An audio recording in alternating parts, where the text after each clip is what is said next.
Hello students, इस video में हम बात करने वाले हैं एवेलुएशन ऑफ लैंड रिफॉर्म्स की। लैंड रिफॉर्म्स की जब हम बात करते हैं तो बहुत सारे लैंड रिफॉर्म्स हमने पढ़े जो किसानों की कंडीशन को चेंज करने के लिए किए गए। और अब ये जो लैंड रिफॉर्म्स किए गए इनकी प्रोग्रेस कैसी रही, ये कितने इफेक्टिव रहे, उसकी बात हम करेंगे। पहली चीज़ है कि अबॉलिशन ऑफ ज़मींदारी सिस्टम। हमने कहा कि सबसे पहले लैंड रिफॉर्म में ज़मींदारी सिस्टम को ख़त्म कर दिया गया। इससे बहुत ही अच्छा हुआ, जो किसानों का एक्सप्लॉइटेशन हो रहा था वो रुक गया और जो किसान डायरेक्टली गवर्नमेंट के साथ नहीं लिंकअप हो पा रहे थे वो लिंकअप हुए। दूसरा, टीनेंसी रिफॉर्म्स। टीनेंसी रिफॉर्म्स किए गए जिसमें टीनेंट्स को सिक्योरिटी प्रोवाइड की गई कि उनको अचानक से उनकी ज़मीन से नहीं निकाला जा सकता जब तक कि वो रेंट पे कर रहे हैं। दूसरा, फिर जो रेंट की सीमा थी जो बहुत ही ज़्यादा टीनेंट से ली जाती थी उनको भी फिक्स किया गया, तो इससे टीनेंट्स की कंडीशन पहले से काफ़ी इम्प्रूव हुई। सेलिंग्स ऑन लैंड होल्डिंग्स, बहुत सारी जो लैंड सरप्लस थी उसको ले लिया गया। लैंड होल्डिंग्स की एक फ़िक्स लिमिट के ऊपर की लैंड आपकी सरप्लस लैंड कहलाती थी और इस सरप्लस लैंड को कंपनसेशन के थ्रू लैंडलॉर्ड से लेकर फिर आपके लैंडलेस जो एग्रीकल्चरल लेबर्स थे उनमें डिस्ट्रीब्यूट किया गया। कंसोलिडेशन ऑफ लैंड होल्डिंग्स, क्योंकि जितनी भी लैंड होल्डिंग्स थी वो काफ़ी स्मॉल हो गई थी, फ्रेगमेंटेड थी। ऐसे में एग्रीकल्चरल इक्विपमेंट्स जो मॉडर्न थे उनको इम्प्लीमेंट नहीं किया जा सकता था, तो उस फ्रेगमेंटेड लैंड को एक साथ एक स्थान पर लाने के लिए आपके लैंड होल्डिंग्स के कंसोलिडेशन का प्रोसीजर शुरू किया गया, जो पंजाब हरियाणा जैसे आपके जो स्टेट्स हैं वहाँ काफ़ी सक्सेसफुल भी रहा। कोऑपरेटिव फार्मिंग, अब क्योंकि स्मॉल लैंड होल्डिंग्स थी किसानों के पास, तो ऐसे में वो लार्ज स्केल फार्मिंग टेक्निक्स का फ़ायदा नहीं उठा सकते थे, तो कोऑपरेटिव फार्मिंग को बढ़ावा दिया गया जिसमें आपके जो सारे राइट्स थे वो तो ऑनरशिप के वो किसान के पास ही रहते थे और जो बेनिफिट्स थे वो डिवाइड कर लिए जाते थे आपस में। Computerisation of land records, land records का कंप्यूटराइजेशन करने की कोशिश की गई। भूदान मूवमेंट चलाया गया ताकि जो सरप्लस लैंड है या जो एक्स्ट्रा लैंड है बड़े बड़े लैंड लॉर्ड्स के पास, वो कुछ डोनेट करें लैंड को ताकि एग्रीकल्चर लैंडलेस लेबर्स जो हैं उन तक भी उस लैंड को पहुंचाया जा सके। अब बात करते हैं, ये जो रिफॉर्म्स थे ये बहुत ही स्लो प्रोग्रेस इनकी देखने को मिली। अब ये स्लो प्रोग्रेस क्यों देखने को मिली? पहली चीज़, अनकोऑर्डिनेटेड। सारे के सारे लैंड रिफॉर्म्स शुरू कर दिए गए लेकिन ये इनका आपस में किसी तरह का कोई कोऑर्डिनेशन नहीं था। हर एक लैंड रिफॉर्म को इम्प्लीमेंट करने के लिए अलग अलग स्टेप्स लिए गए, जिससे एक लैंड रिफॉर्म के कारण दूसरे लैंड रिफॉर्म की प्रोग्रेस भी काफ़ी स्लो हुई। लैक ऑफ पॉलिटिकल विल, किसी भी पॉलिसी या रिफॉर्म को आप फ्रेम तो कर सकते हैं लेकिन जब तक पूरी पॉलिटिकल विल नहीं होगी उसको इफेक्टिवली इम्प्लीमेंट नहीं किया जा सकता। और यहाँ पर पॉलिटिकल लीडर्स पर जो बिग लैंडलॉर्ड्स थे उनका काफ़ी इन्फ्लुएंस देखने को मिला, जिसके कारण लैक ऑफ पॉलिटिकल विल पाई गई इन लैंड रिफॉर्म्स को इम्प्लीमेंट करने की। Differences in law regarding land reforms, अब लैंड रिफॉर्म्स जो थे उनको अलग अलग स्टेट्स में अलग अलग तरीके से लागू किया गया, तो एक नेशनल अप्रोच की कमी पाई गई जिससे नेशनल लेवल पर आप कम्प्लीटली लॉज को यूनिफॉर्म मैनर में आप अप्लाई कर सकते थे। इनकम्प्लीट लैंड रिकॉर्ड्स, अब लैंड रिकॉर्ड्स को यदि आपको लैंड रिफॉर्म्स को यदि आपको इफेक्टिवली इम्प्लीमेंट करना है तो उसके लिए सबसे पहले ज़रूरत थी लैंड रिकॉर्ड्स की, लेकिन क्योंकि लैंड रिकॉर्ड्स कंप्लीट नहीं थे तो ऐसे में बहुत ही मुश्किल था ये डिसाइड करना कि ऑनरशिप किसके पास है और किस तरीके से उन लैंड रिफॉर्म्स को इम्प्लीमेंट किया जा सकता है। इग्नोरेंस अमंग फार्मर्स, अब जो फार्मर्स थे उनके पास भी गवर्नमेंट से रिलेटेड जो उसके प्रोग्राम से पूरी जानकारी नहीं थी और इसीलिए जानकारी ना होने के कारण उन्होंने कोई ख़ास रुचि नहीं दिखाई लैंड रिफॉर्म्स में, और रुचि नहीं दिखाई इसलिए डिमांड साइड काफ़ी कमज़ोर रही। उन्होंने सरकार पर किसी तरह का कोई प्रेशर नहीं क्रिएट किया कि इफेक्टिवली इन लैंड रिफॉर्म्स को इम्प्लीमेंट किया जाए, इसीलिए भी इनकी प्रोग्रेस काफ़ी स्लो रही।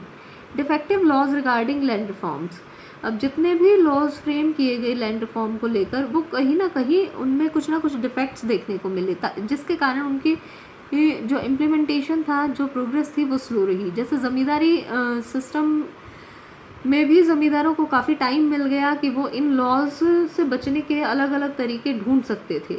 लिटिगेशंस, डिफेक्टिव लॉज होने के कारण लैंड रिफॉर्म्स जो किए भी गए वहाँ भी काफ़ी प्रॉब्लम लिटिगेशन की देखने को मिली और इसके कारण बहुत सारा पैसा और समय सरकार को और लोगों को इन लिटिगेशंस में खर्च करना पड़ा। लैक ऑफ इफेक्टिव इम्प्लीमेंटेशन, अब जो इम्प्लीमेंटेशन था इन लैंड रिफॉर्म्स का वो भी काफ़ी अच्छे तरीके से नहीं हो पाया, इसीलिए बहुत ज़्यादा लंबा टाइम लग गया। यदि आप बात करें ज़मींदारी सिस्टम को ख़त्म करने के लिए, कुछ स्टेट्स में तो इवन जो सीलिंग्स थी लैंड होल्डिंग की उनको भी इम्प्लीमेंट नहीं किया गया और लैंड के कंसोलिडेशन का प्रोसेस भी काफ़ी स्लो रहा। वहीं कोऑपरेटिव फार्मिंग की यदि आप बात करें तो वो भी ज़्यादा सक्सेसफुल देखने को नहीं मिला।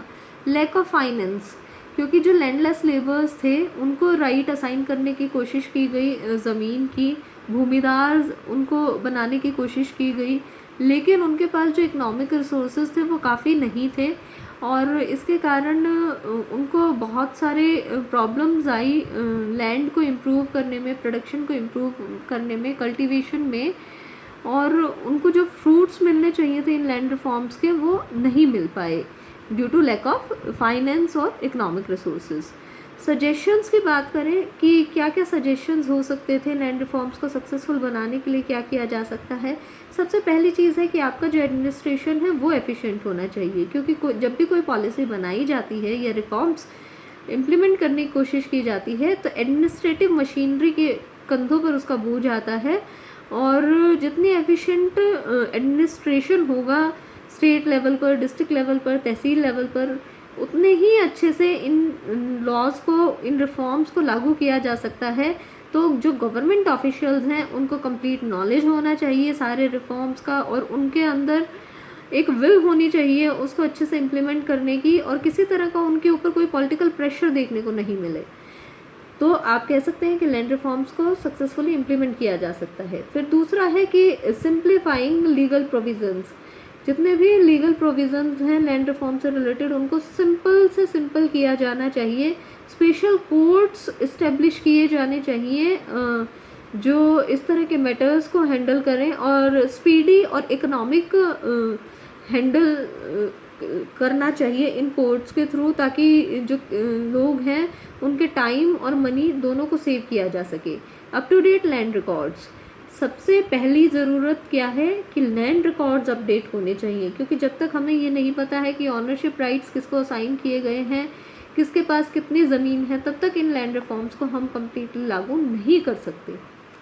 लैंड रिफॉर्म लॉज, अब राजकृष्ण कमेटी आई थी जिसने सजेस्ट किया था लैंड रिफॉर्म से रिलेटेड कि लैंड रिफॉर्म्स को आपको 9th शेड्यूल में रखना चाहिए कॉन्स्टिट्यूशन के, ताकि इसको कोर्ट में चैलेंज ना किया जा सके।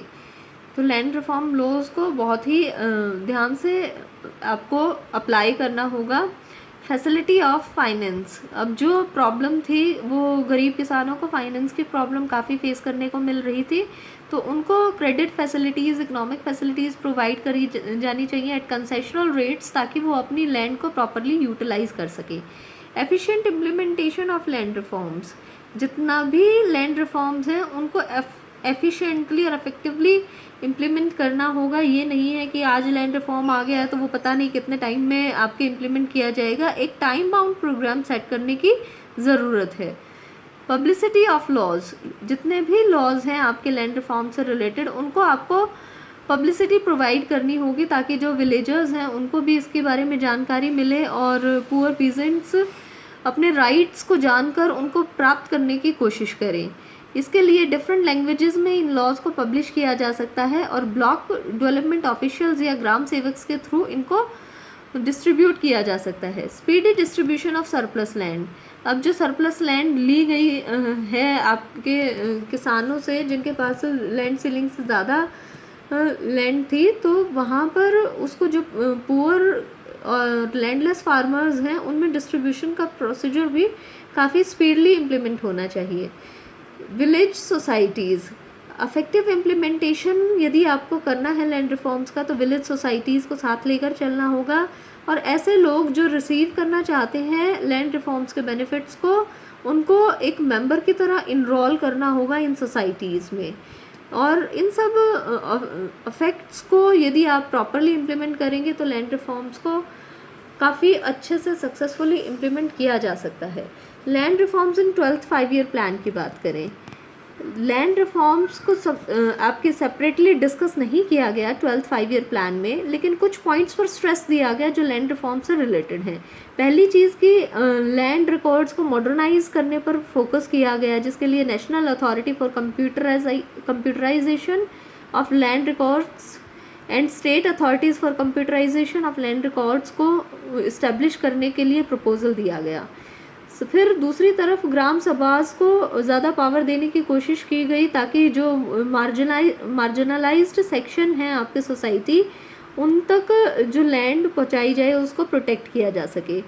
लैंड रिफॉर्म पॉलिसीज़ जो है उसको नेशनली इम्प्लीमेंट करने के लिए या नेशनली एक पॉलिसी, एक ड्राफ्ट बनाने के जो कदम था उस पर ज़्यादा फोकस किया गया। इलीगल जो प्रॉब्लम्स हो रही थी, गांव के कॉमन लैंड को इधर उधर यूज़ किया जा रहा था इलीगल तरीके से, उसको रिमूव करने पर फोकस दिया गया। और जो ऐसे ट्राइबल पॉपुलेशन, नोमैड्स और लैंडलेस वीमेन एग्रीकल्चर लेबर्स हैं, उनमें इसको डिस्ट्रीब्यूट करने के ऊपर फोकस किया गया। लैंड एडमिनिस्ट्रेशन पर फोकस किया गया। फार्मर्स को एक फार्मर पासबुक प्रोवाइड की जानी चाहिए जिसमें उनके लैंड होल्डिंग और टेनेंसी राइट्स को क्लियरली डिफाइन किया जाए। फिर जो बैरन और अनकल्टिवेबल लैंड्स हैं उनको छोड़ देना होगा, सिर्फ जो नॉन एग्रीकल्चरल पर्पसेस के लिए यूज़ हो सकती हैं। फिर टेनेंट्स को फैसिलिटीज़ प्रोवाइड करनी होंगी और स्मॉल और मार्जिनल फार्मर्स की तरह कि उनको concessional credits, concessional inputs provide किए जा सकें ताकि आपका जो एग्रीकल्चरल प्रोडक्शन है और जो प्रोडक्टिविटी है वो बढ़ सके। तो 12th 5 ईयर प्लान में ऑल्दो लैंड रिफॉर्म्स को क्लियरली मेंशन नहीं किया, लेकिन इन सभी पॉइंट्स में फोकस किया गया कि किस तरीके से लैंड रिफॉर्म्स को और इफेक्टिवली इम्प्लीमेंट किया जा सकता है।